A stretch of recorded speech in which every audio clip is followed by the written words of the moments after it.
حامدن و مسلم اما بعد، ایک بھائی کا سوال ہے، کیا ترمذی میں ہے کہ ایک آدمی نے نبی کریم صلی اللہ علیہ وسلم کے سامنے خطبہ دیا اور کہا من یطع اللہ ورسولہ فقد رشد ومن یعصیہما فقد غوا، من یطع اللہ ورسولہ فقد رشد ومن یعصیہما فقد غوا۔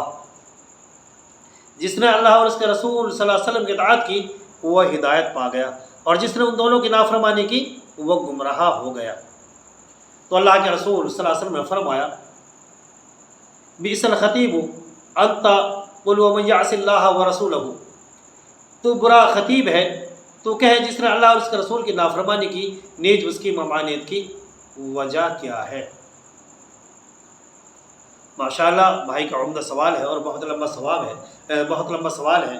میں کوشش کروں گا کہ اس کا مختصر جواب دوں اور اچھی طریقے سے جو سمجھ میں آ جائے۔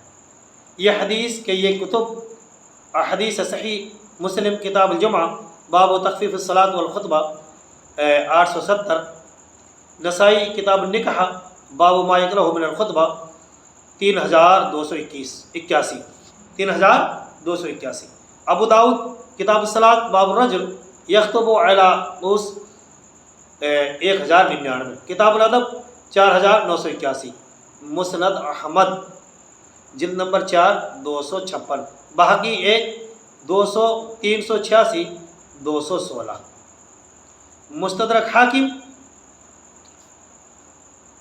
1 289 میں، مطول و مختصر مروی ہے۔ ترمذی شریف میں مجھے روایت نہیں ملی۔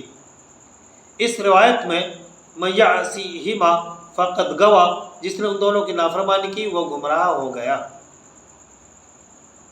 گمراہ ہوا کے الفاظ پر آپ صلی اللہ علیہ وسلم نے کہنے والے کو جو کہا تو برا خطیب ہے، اس کے شارحین حدیث کی کئی وجوہات بیان کرتے ہیں۔ بعض نے کہا کہ اس لیے آپ نے اس پر ناراضی کا اظہار کیا کہ اس نے اللہ اور اس کے رسول صلی اللہ علیہ وسلم کو ایک ضمیر میں جمع کر دیا، لیکن یہ بات درست نہیں، کیونکہ عبداللہ بن مسعود رضی اللہ عنہ سے روایت ہے کہ نبی صلی اللہ علیہ وسلم نے ہمیں خطبہ سکھایا، اس میں مذکور ہے من یطع اللہ ورسولہ فقد رشد ومن یعصیہما فإنہ لا یضر الا نفسہ، ابو داؤد کتاب النکاح باب فی خطبۃ النکاح 2119۔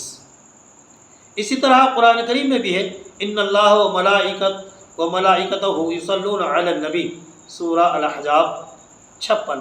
اس آیت میں یصلون کی ضمیر میں اللہ اور ملائکہ کو جمع کیا ہے۔ امام نووی رحمہ اللہ فرماتے ہیں درست بات یہی ہے کہ منع اس لیے کیا گیا ہے کہ خطیبوں کی شان یہ ہے کہ ان میں تفصیلی اور وضاحت ہو اور اشارات و رموز سے اجتناب ہو۔ اسی لیے صحیح بخاری میں ثابت ہے کہ جب رسول اللہ صلی اللہ علیہ وسلم بات کرتے تو اسے 3 بار دہراتے تاکہ اسے سمجھا جا سکے۔ جب آپ بات کرتے تو اسے 3 بار دہراتے تاکہ اس کو صحیح طریقے سے سمجھا جا سکے۔ شرح النووی 6 طبع بیروت مزید تفصیلات کے لیے حاشیہ سیوطی علی النسائی وغیرہ ملاحظہ کریں۔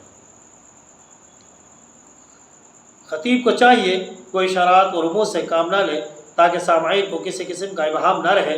ایک ضمیر میں اللہ اور اس کے رسول صلی اللہ علیہ وسلم بھی شریک ہے، اس لیے بات کو کھول کر تفصیل سے عوام الناس کے سامنے بیان کر دیں، اچھی طریقے سے سمجھا دیں، بیان کر دینی چاہیے۔ امید ہے کہ آپ کی سمجھ میں آپ کے سوال کا جواب آ گیا ہوگا۔ اللہ رب العالمین سے دعا ہے اللہ رب العالمین ہمیں قرآن مجید اور سنت صحیحہ پر عمل کرنے کی توفیق عطا فرمائے، آمین۔ والسلام علیکم ورحمۃ اللہ وبرکاتہ۔